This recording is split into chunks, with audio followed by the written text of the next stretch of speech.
pour poursuivre notre lecture des lettres de saint François de Sales, nous nous confions donc au Père Maxio de Longchamp qui va nous guider dans la correspondance qui est peut-être le joyau parmi toutes les lettres de saint François de Sales, parmi toutes les lettres de saint François de Sales, la correspondance que saint François a entretenue avec cette jeune veuve rencontrée en 1604 à Dijon, Jeanne Frémiot de Chantal, qui a perdu son mari dans un accident de chasse quelques mois auparavant, ou quelques années. Et voilà, et sous la conduite de saint François de Sales, Jeanne Frémiot de Chantal va être guidée à la sainteté.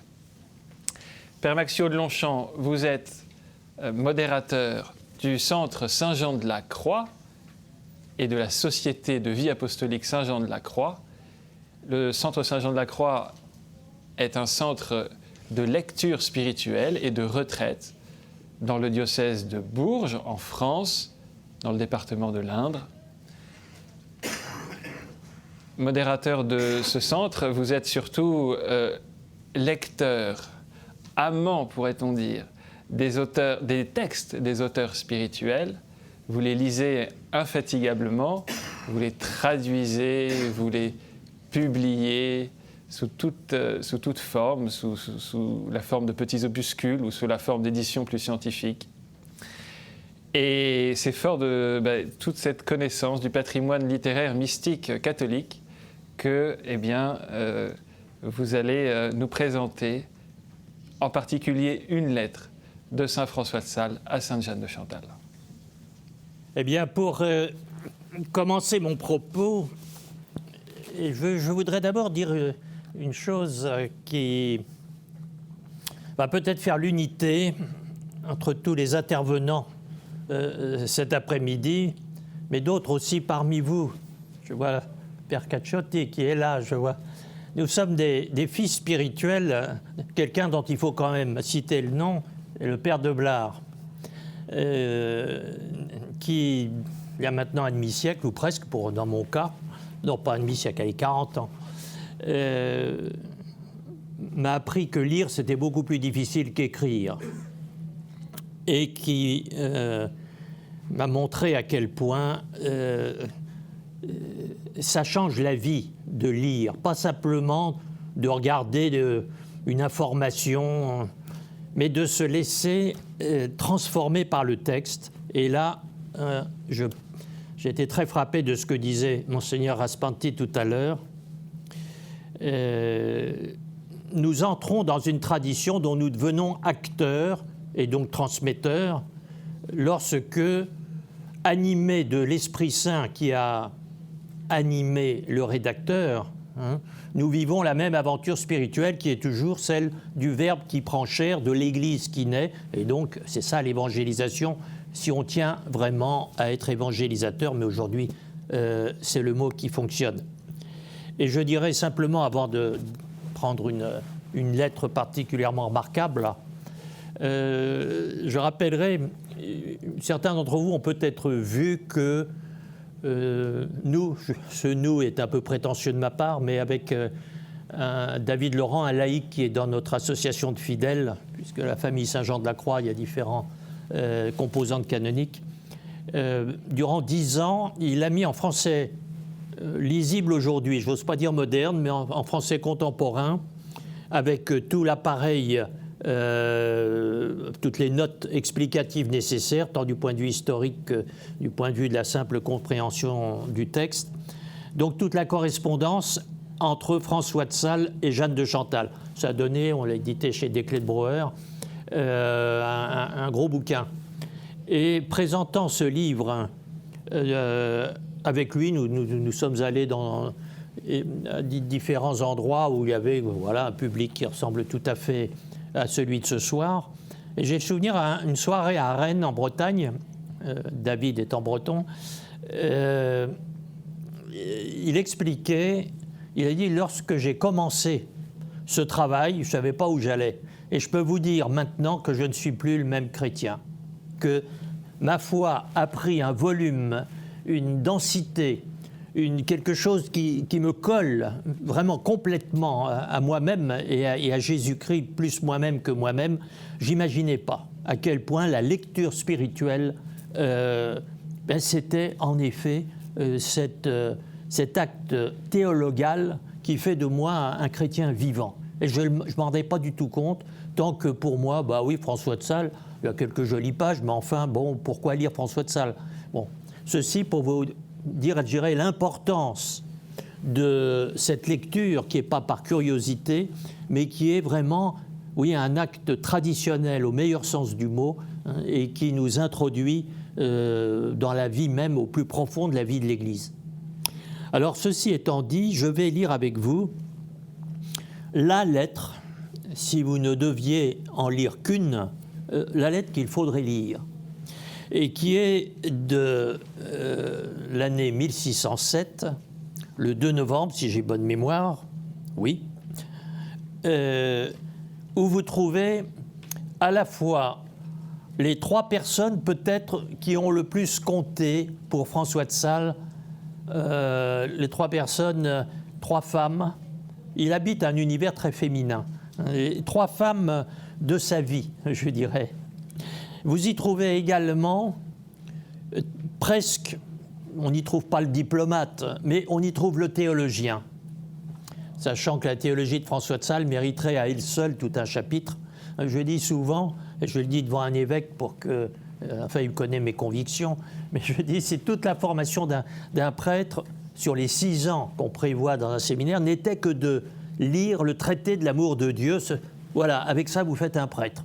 Parce que vous avez de l'intérieur, de la vitalité spirituelle, je dirais, tout le traité de l'Église, traité de la révélation, des sacrements et surtout la vie spirituelle. Bon. Alors vous avez le théologien dans ce qu'on va lire là. Vous avez le mystique. Il y a 3 ou 4 lignes, mais inoubliables, où il va jusqu'au point où se décide le sort de toutes les âmes du monde, là où le Christ les attend à l'heure de notre mort, comme nous disons dans notre prière à la Sainte Vierge. Hein. Là, vous trouvez Jésus qui vous prend dans ses bras pour que il a été le seul qui soit théologiquement réellement mort, pour que nous ne mourions pas. Voilà, vous allez voir ça apparaître à la fin de cette lettre. Nous avons là, au moment où, je dirais, la relation à Jeanne est encore la plus neuve, la plus fraîche peut-être, hein, le cœur de François de Sales qui se dit tout entier. Vous avez là, Arthur l'a souligné, une famille. François de Sales, ce sont des relations en général, des relations familiales en particulier. C'est quelqu'un qui fonctionnait avec le cousin. On va voir son frère qui va lui succéder comme évêque. À l'époque, bah oui, c'était très normal, hein, on faisait le nécessaire. Aujourd'hui, on fait le nécessaire, mais on n'ose pas le dire. À l'époque, on osait le dire. Et donc, vous voyez, ce fonctionnement familial dans la gestion, non seulement des affaires personnelles, mais je dirais, du diocèse. Et vous allez voir ce réseau en place. Bref, je dis souvent, pour découvrir François de Sales, vous lisez cette lettre-là. Après, vous allez vers les vrais entretiens spirituels, le 6e volume des 27 des œuvres complètes. Et là, vous voyez un homme vivant. Et vous avez la clé pour lire tout le reste. Alors, donc ce que nous allons lire maintenant, c'est une introduction majeure pour qui voudrait découvrir François de Sales. Alors oui, elle réunit, je disais, les 3 personnes qui ont sans doute le plus compté dans le cœur de François, oui, dans son cœur. Hein, notre Dieu est le Dieu du cœur humain. Déjà, ça ouvre le traité de l'amour de Dieu, ça dit tout, ça dit le mystère de l'incarnation, ça dit l'Église, ça dit... Bon. Eh bien, dans le cœur de François, vous trouvez d'abord au premier plan, pas chronologiquement, mais Jeanne. Alors je ne vais pas ce soir développer sa relation à Jeanne de Chantal, parce qu'à minuit on y serait encore et on n'aurait pas commencé. Mais Jeanne, hein. Père Arthur a cité tout à l'heure, à partir de 1617-18, il va mourir en 22. À la fin de ses lettres, le soir, son petit restaurant, c'est d'écrire à Jeanne. Quand il y a 20 lettres qui sont faites, il n'en peut plus. Ah, mais son petit restaurant, il y a quelques lignes à Jeanne. Et ça se termine à ce moment-là par « notre cœur ».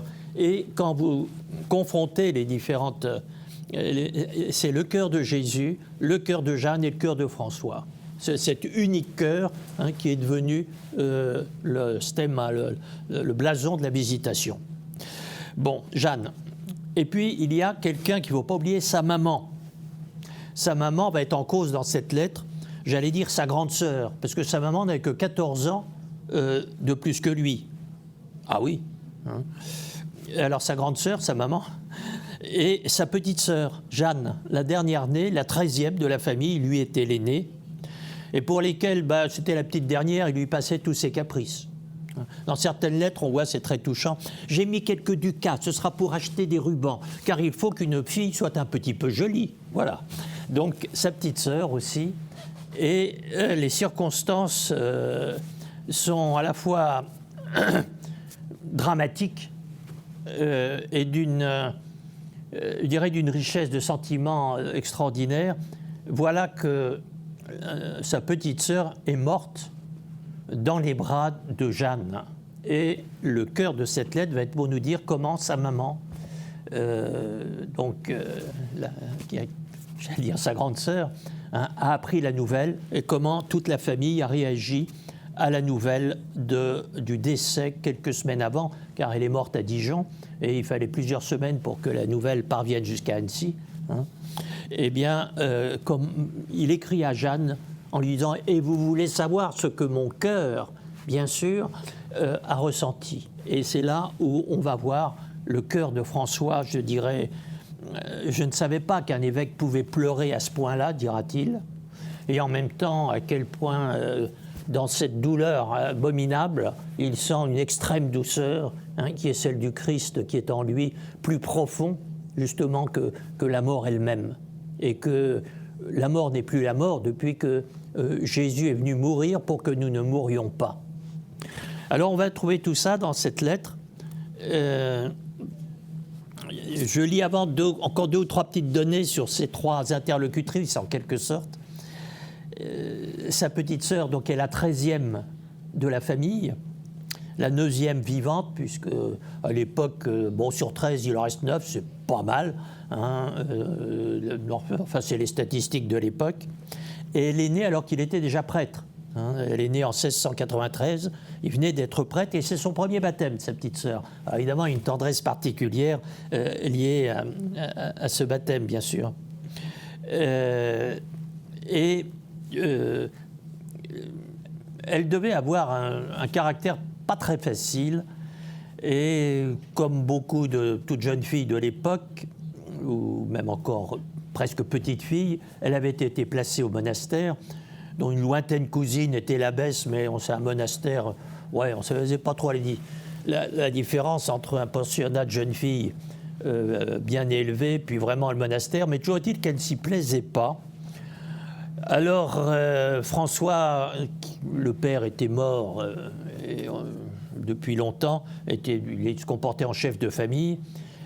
Je connais une dame très gentille à Dijon, tu vas voir, enfin vous allez voir. Et il confie à Jeanne, sa petite sœur, et il écrit une très jolie chose. « Si ma petite sœur est aussi sage que vous le dites, il écrit ça à Jeanne, je lui en sais bon gré.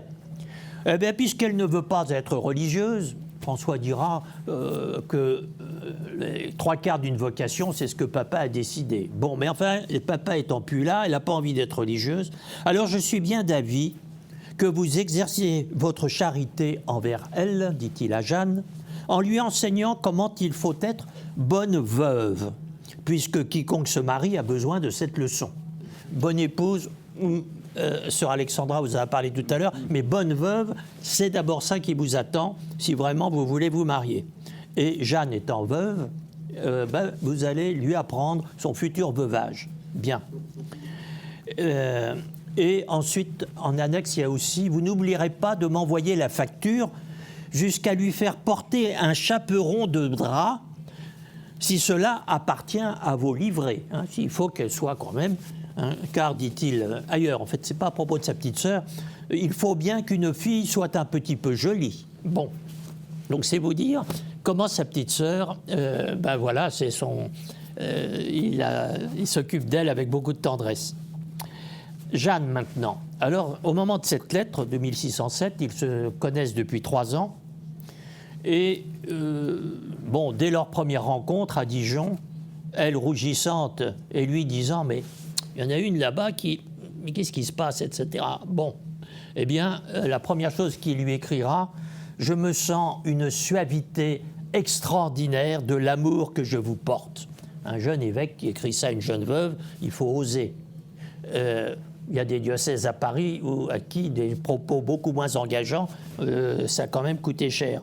Bon, car j'aime cet amour incomparablement fort, impliable, sans mesure ni réserve. Voilà, alors je ne détaille pas, sinon vous prenez le bouquin dont je parlais tout à l'heure, et vous allez voir que, sans rien de trouble, mais parce que je dirais, cette reconnaissance mutuelle a tombé sur quelqu'un, François de Sales, qui... j'en ai la conviction depuis l'âge de 20 ans, on a fait allusion tout à l'heure à la crise spirituelle de ses 19-20 ans à Paris, et très vite, il est dans une maturité intérieure qui fait que, je dirais, cette nouveauté dans sa vie, la découverte de Jeanne, est tombée sur quelqu'un qui était complètement uni au sens mystique du mot à Jésus-Christ, si bien que ça a été de richesse de plus. Mais il n'y a rien de si merveilleux que de voir l'apprentissage de cette relation. François avait, on le verra même dans cette tête, une grande tendresse pour sa maman, pour sa petite sœur. Et voilà que débarque une femme de 30 et quelques années. Il n'avait pas encore expérimenté la chose. Et il va la vivre avec une richesse de sentiments phénoménale et en même temps, je dirais, dans une union à Jésus qui n'a jamais été troublée par quoi que ce soit. Bon. Un amour fort, impliable, sans mesure ni réserve. Et pourtant, amour doux, facile, tout pur, tout tranquille, bref, si je ne me trompe, tout en Dieu. Voilà. Donc, c'est l'événement qui motive la lettre que je commence maintenant. Je dis, c'est la mort de cette petite en quelques jours. Les maladies à l'époque, vous avez une hygiène de vie épouvantable, donc en quelques jours, elle est emportée alors qu'elle était confiée à Jeanne à Dijon. Je commence, donc nous sommes le 2 novembre 1607 et il a fallu quelques semaines même pour que la nouvelle du décès vienne jusqu'à François et jusqu'à sa famille. Eh bien, ma chère fille, Jeanne, hein, il s'adresse à Jeanne de Chantal, eh bien, ma chère fille, n'est-il pas raisonnable que la très sainte volonté de Dieu soit exécutée aussi bien dans les choses que nous chérissons comme dans les autres? Mais il faut que je me hâte de vous dire que ma bonne mère a bu ce calice avec une constance toute chrétienne. Et sa vertu, de laquelle j'avais toujours bonne opinion, a de beaucoup devancé la mienne, a de beaucoup devancé mon estime. Dimanche matin, elle envoya prendre mon frère le chanoine, et parce qu'elle l'avait vu fort triste, et tous les autres frères aussi, le soir précédent, elle commença à lui dire « J'ai rêvé toute la nuit que ma fille Jeanne était morte. Dites-moi, je vous prie, n'est-il pas vrai ?» Mon frère, qui attendait que je fusse arrivé pour le lui dire, car j'étais à la visite, voyant cette belle ouverture de lui présenter le hanap et qu'elle était couchée en son lit, « Il est vrai, dit-il, ma mère, et cela sans plus car il n'eut pas assez de force pour rien ajouter. La volonté de Dieu soit faite, dit ma bonne mère, et elle pleura un espace de temps abondamment. Et puis, appelant sa Nicole, « Je veux me lever pour aller prier Dieu en la chapelle pour ma pauvre fille, dit-elle. et tout soudain fit ce qu'elle avait dit. Pas un seul mot d'impatience, pas un seul clin d'œil d'inquiétude. 1000 bénédictions à Dieu et 1000 résignations en son vouloir. Jamais je ne vis une douleur plus tranquille. Tant de larmes que merveilles, mais tout cela par des simples attendrissements de cœur sans aucune sorte de fierté. C'était pourtant son cher enfant. Eh bien, cette mère, ne la dois-je pas bien aimer? Bon. 2 ou 3 choses sur ce premier paragraphe. Dimanche matin, donc c'était le 28 octobre, la lettre ici est 4 jours plus tard, et la petite est morte depuis déjà plusieurs semaines en fait.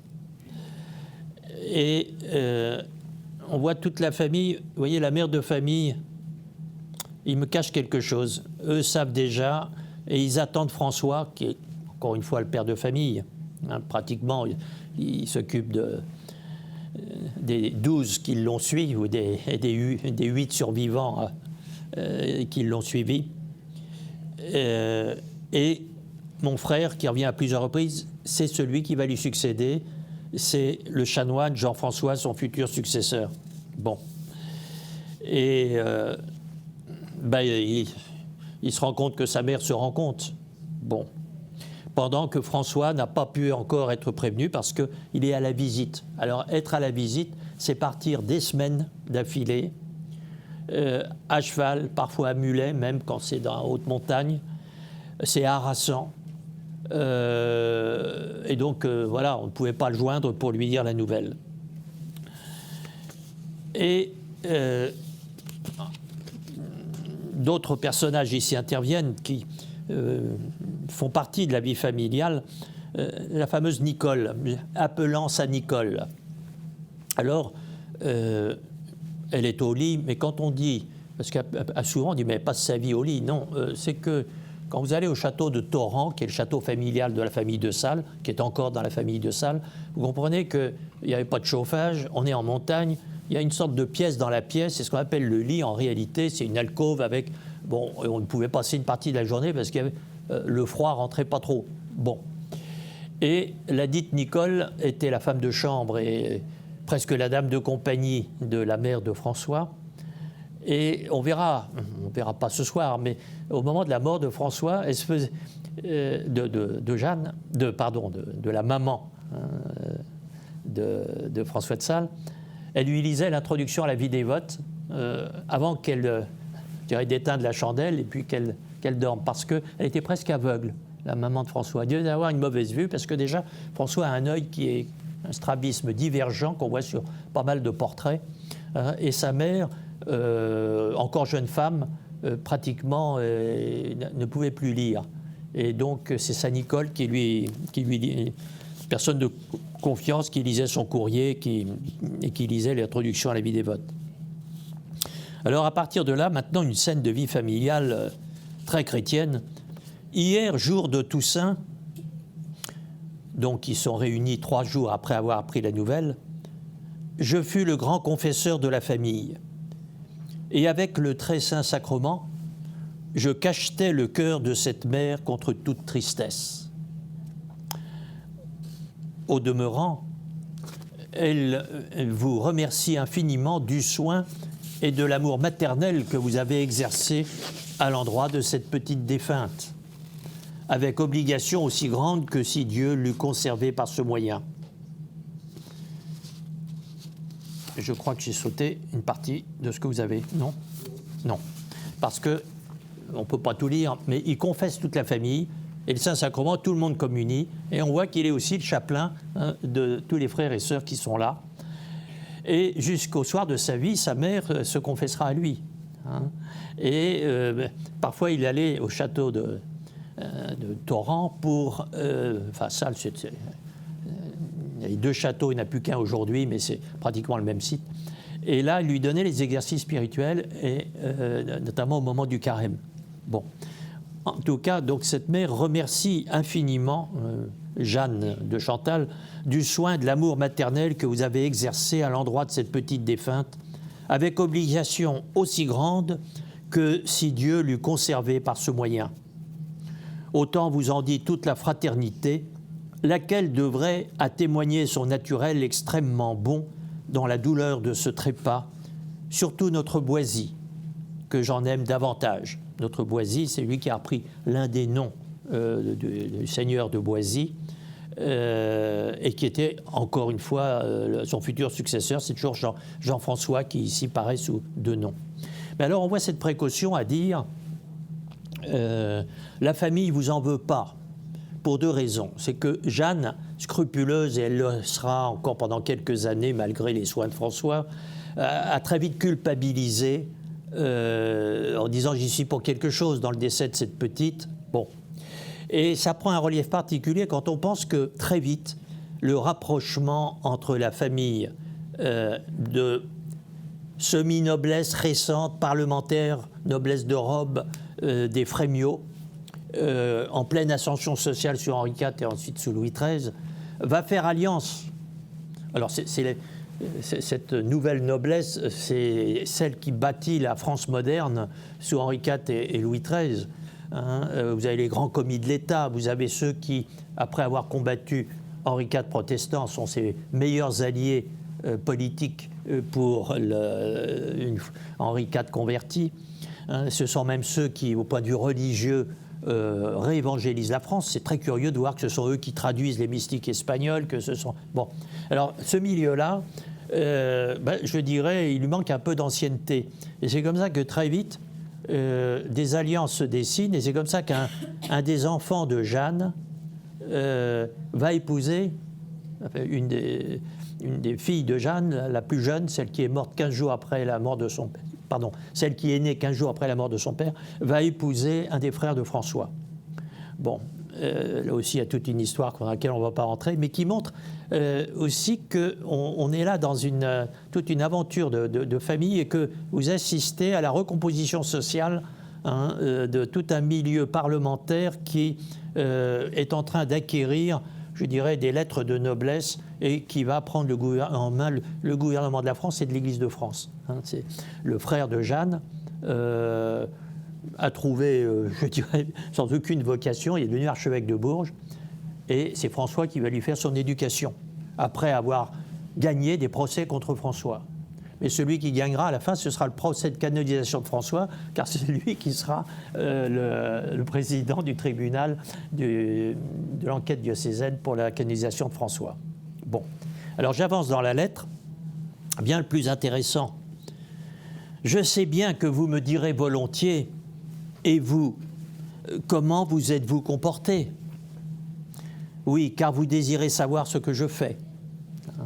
Cette complicité entre Jeanne et François, vous voulez tout savoir. Hélas, ma fille, je suis tant homme que rien plus. Mon cœur s'est attendri plus que je n'eusse jamais pensé. Mais la vérité est que le déplaisir de ma mère et le vôtre y ont beaucoup contribué, car j'ai eu peur de votre cœur et de celui de ma mère. Mais quant au reste, ô vive Jésus, je tiendrai toujours le parti de la providence divine. Elle fait tout bien et dispose de toutes choses au mieux. Quel bonheur à cette fille d'avoir été ravie du monde afin que la malice ne pervertisse son esprit et d'être sortie de ce lieu fangeux avant qu'elle s'y fût souillée. On cueille les fraises et les cerises avant les poires bergamotes et les capendus, mais c'est parce que leur saison le requiert. Laissons que Dieu recueille ce qu'il a planté en son verger, il prend tout à saison. Bon, je ne reviens pas sur la beauté de la langue, rien que ça donne envie de le lire, franchement. Bon. Et c'est là, je suis tant homme que rien plus. Là, vous avez tout l'humanisme et cette volonté aussi qui est quand même assez nouvelle dans l'histoire de la spiritualité, je dirais, de ne jamais, je dirais, jouer Dieu contre l'humanité et l'humanisme. Derrière ça, vous avez, je dirais, plus qu'un respect, vous avez une volonté humaniste et d'aller jusqu'au bout de ce que Dieu nous a donné par création, hein, qui est quelque chose de, là aussi, nouveau dans l'histoire de la sainteté, au moins pour ce que j'en connais.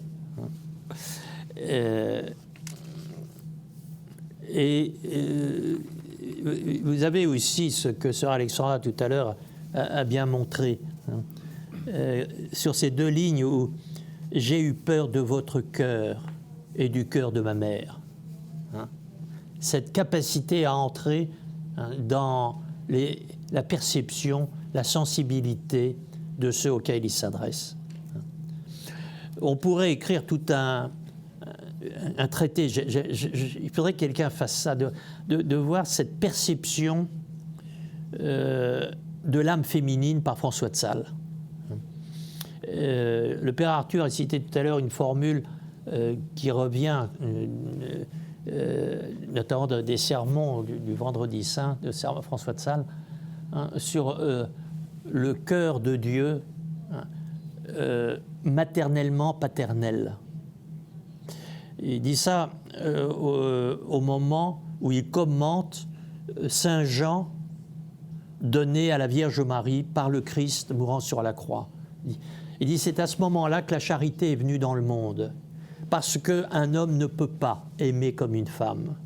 Et Dieu lui-même, hein, a voulu que son amour vienne à nous, hein, par le cœur de Marie, parce qu'il y a quelque chose qu'aucun père ne pourra jamais donner.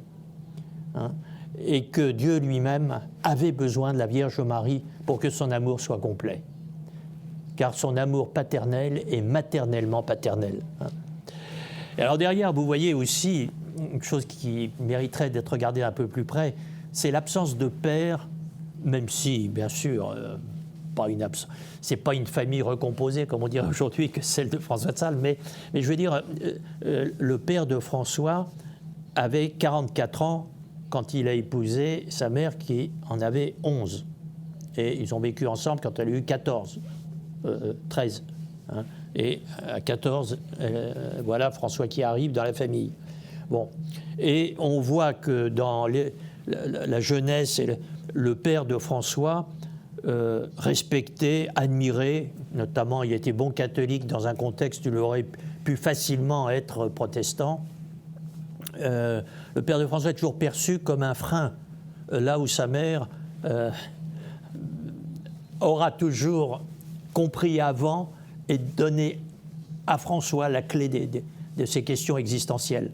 Hein, la grande crise de 1587, quand il a 19-20 ans, à Paris, face à tous les théologiens, à ce moment-là, en fait, ceux qui arrivaient de Louvain et qui étaient des disciples de Baius et qui lui enseignent un salut désespérant et qui se voit damné, ça il dit c'est pas bien grave, mais ce qui serait grave, ce serait d'être séparé de Jésus. Bon. Et en fait, quand on voit son argumentaire, il dit à peu près ceci: ce que raconte le prof de théologie, c'est pas ce que me disait maman. Or, maman, elle a toujours raison. Bon, en gros, c'est ça. Le salésianisme est né sur les genoux de sa maman. Hein. Et quand je conduis des lectures de François de Sales à Annecy, et qu'on va à Torrent, qui est à 20 km d'Annecy, et où il y avait, donc où il y a le château familial, et là où il a été baptisé, dans l'église familiale, l'église paroissiale, je lis toujours dans le procès de canonisation ce que dit sa nourrice, Pétremande Lombard. Pétremande, voilà un prénom à retenir. Et il dit, sa maman, alors pensez une jeune fille de 14 ans, hein, l'amenait là, le prenait sur ses genoux, réunissait ses petites mains, lui apprenait ses prières. Alors, petit, il ne savait pas, mais vous voyez, cette toute jeune fille qui apprend, elle ne sait peut-être pas qu'elle a un docteur de l'Église sur ses genoux, hein, et lui apprend ses prières. Et on voit que François, dans les moments décisifs de sa vie, se rattache à ça, hein, à ce Dieu maternellement paternel. Et dit, c'est lui qui a raison. Et les profs de théologie, ça ne peut pas aller. Hein. Et on dit d'ailleurs, tout à l'heure, on a mentionné l'examen de passage à l'épiscopat devant Clément VIII quand son voyage à Rome est 1601-1602.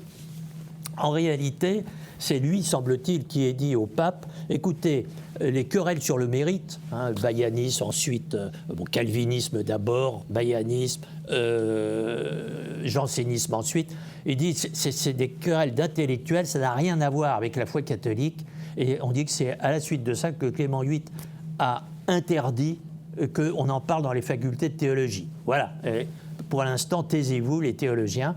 Et on dit que c'est François de Sales qui lui aurait suggéré cette mesure disciplinaire. Il dit parce que discuter pour savoir les rapports entre la liberté humaine, la grâce de Dieu, ça, c'est pas possible parce que c'est pas comme ça que ça se passe.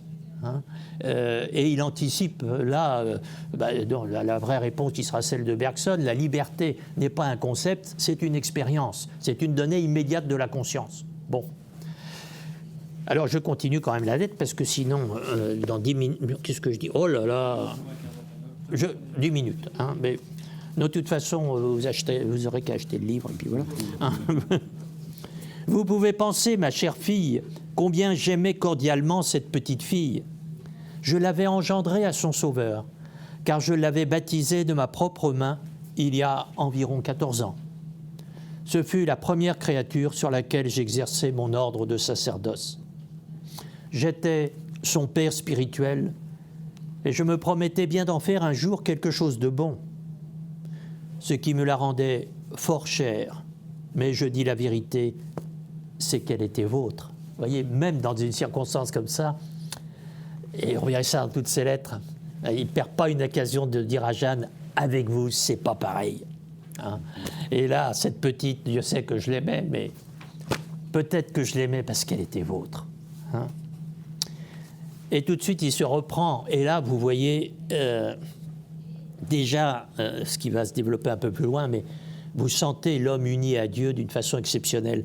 Mais néanmoins, ma chère fille, au milieu de mon cœur de chair qui a tant ressenti cette mort, j'aperçois fort sensiblement une certaine suavité, tranquillité, un certain doux repos de mon esprit en la providence divine qui répand en mon âme un grand contentement en ses déplaisirs. Aussi, ce que vous voulez faire sinon lire ça 10 fois en disant c'est génial. Alors des plaisirs, déplaisirs à l'époque. Alors le français s'est dévalué comme toujours. Alors aujourd'hui des plaisirs, ouais, pour la mort de sa sœur, c'est pas beaucoup.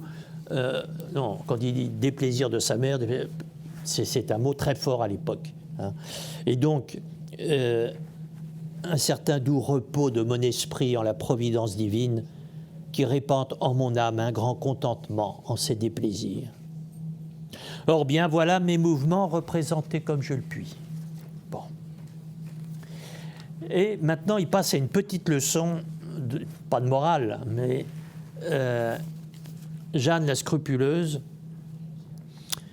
tout de suite a proposé un de ses enfants, parce que, je veux dire, on est dans le contexte de négociation familiale, et c'est vrai que ça va aboutir au mariage, à un mariage entre les deux familles. Mais déjà, elle voulait se sacrifier, dire, mais même si un de mes enfants doit mourir, quelque chose, mais ce drame s'est passé chez moi, et peut-être que je n'ai pas fait ce qu'il fallait. Alors, pendant quelques années, la grosse tâche de direction spirituelle de François va être de calmer les scrupules de Jeanne, dû à un premier directeur catastrophique, mais qui a disparu, on ne sait même pas exactement qui c'est, peu importe. Alors ça, je ne vais pas le lire maintenant, parce que je vais directement là où il faut quand même qu'on perçoive François de Sales dans sa grandeur. Jusqu'ici, on l'a vu dans sa grandeur, mais pas dans son immensité. Là, on va le voir dans son immensité, où il va voir Jésus qui l'attend dans cette épreuve, Jésus mourant sur la croix.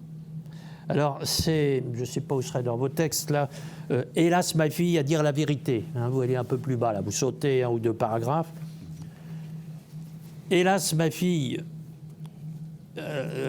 à dire la vérité, cette leçon est haute.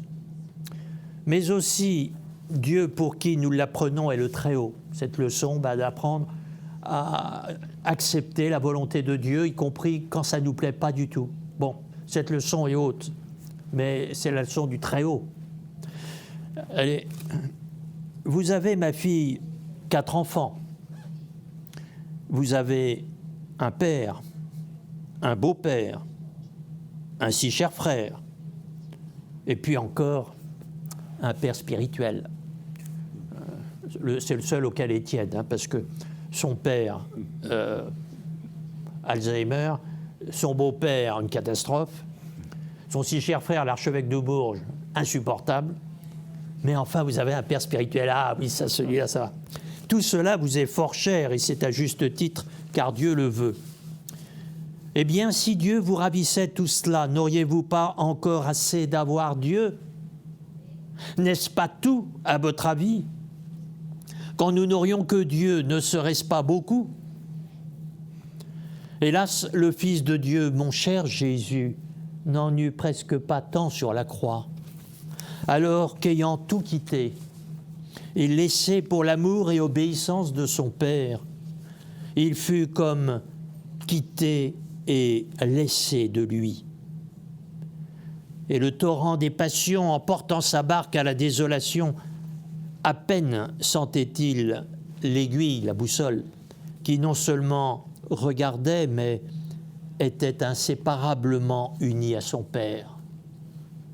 Oui, il était un avec son Père, mais la partie inférieure de son âme n'en savait ni apercevait rien du tout.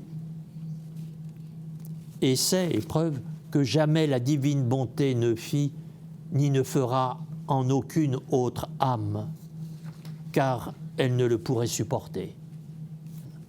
Bon, on ne va pas se lancer dans un cours de théologie mystique, mais là vous avez la clé de la rédemption du monde. Et François, très vite, dans d'autres lettres aussi, il vous dit « Attention, nous sommes passés de la mort à la vie, c'est fait. Et n'ayez plus peur de la mort, elle n'existe plus.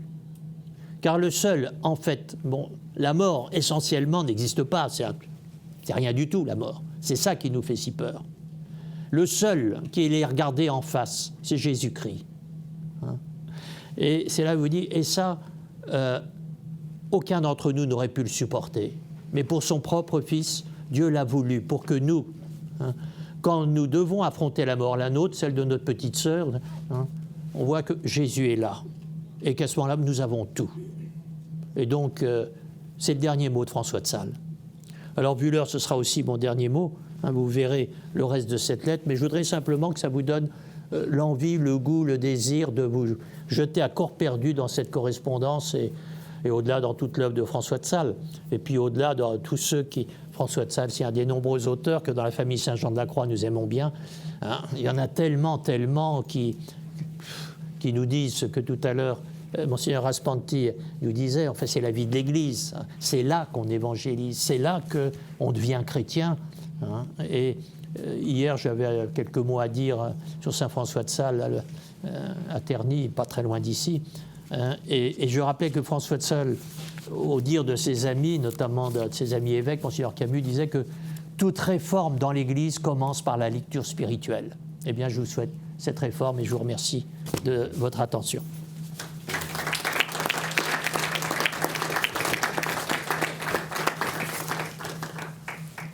Merci Père Max de cette lecture qui nous a fait percevoir la délicatesse du cœur de François dans une circonstance bien particulière. Son attention aux autres cœurs et à son cœur propre et au cœur de Jésus au final, qui demeurait uni donc à son Père, même sur la croix. Voilà. Alors selon la partie sensible de son âme, il ne percevait rien, Jésus, à ce moment-là. Mais en même temps, ce cœur, oui, la boussole était bien vers le Père. Et voilà, donc c'est ce que nous montre saint François, lui qui est docteur du cœur humain, vraiment, puisqu'il est aussi docteur de l'amour de Dieu qui est, selon la formule salésienne, le Dieu du cœur humain. Merci beaucoup, sœur Alexandra. Merci, Monseigneur Raspanti. Merci, Père Max Blanchamp, de vos lectures de Saint François de Sales. Merci de nous avoir donné envie de lire Saint François de Sales et pourquoi pas de travailler Saint François de Sales nous-mêmes pour l'aimer et en aimant Saint François de Sales et ce cœur si précieux, aimer Jésus-Christ tout simplement.